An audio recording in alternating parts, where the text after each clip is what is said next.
Miss ng bag mo.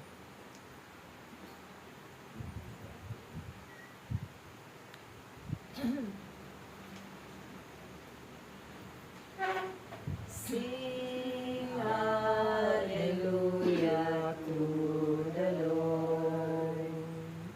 Sing hallelujah to the Lord. Sing hallelujah. Sing hallelujah. Sing hallelujah to the Lord. Jesus is risen from the dead. Jesus is risen from the dead.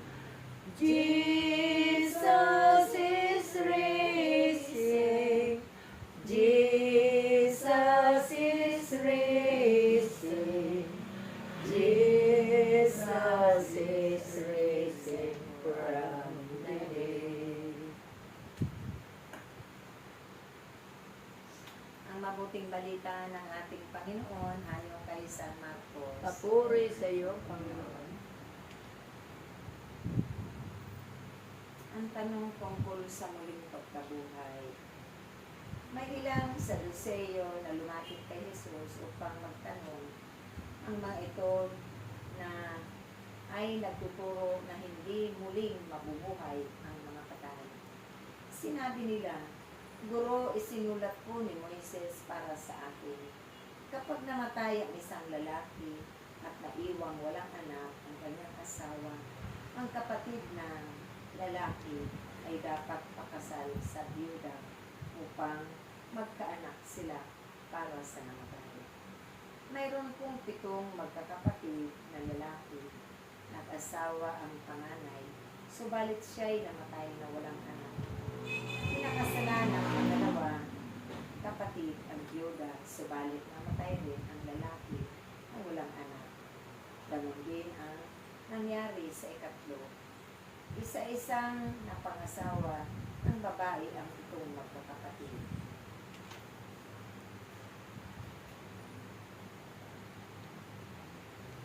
At silang lahat ay namatay na walang anak.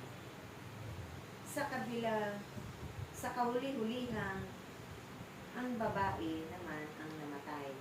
Kapag binuhay na muli ang mga patay sa araw ng muling pagkabuhay, sino po ba sa 7 magkakapatid ang kikilalaning asawa ng babae iyon? Sapagkat silang lahat ay napangasawa niya. Sumagot si Jesus, Maling-mali kayo dahil hindi ninyo nauunawaan ang itinuturo sa kasulatan at ang kapangyarihan ng Diyos. Sa muling pagkabuhay, ang mga tao'y hindi na mag-aasawa. Sila magiging katulad na mga anghel sa langit. Tungkol naman sa muling pagkabuhay, hindi ba ninyo nabasa sa aklat ni Moses sa kasaysayan ng nagliliyab na mababang puno?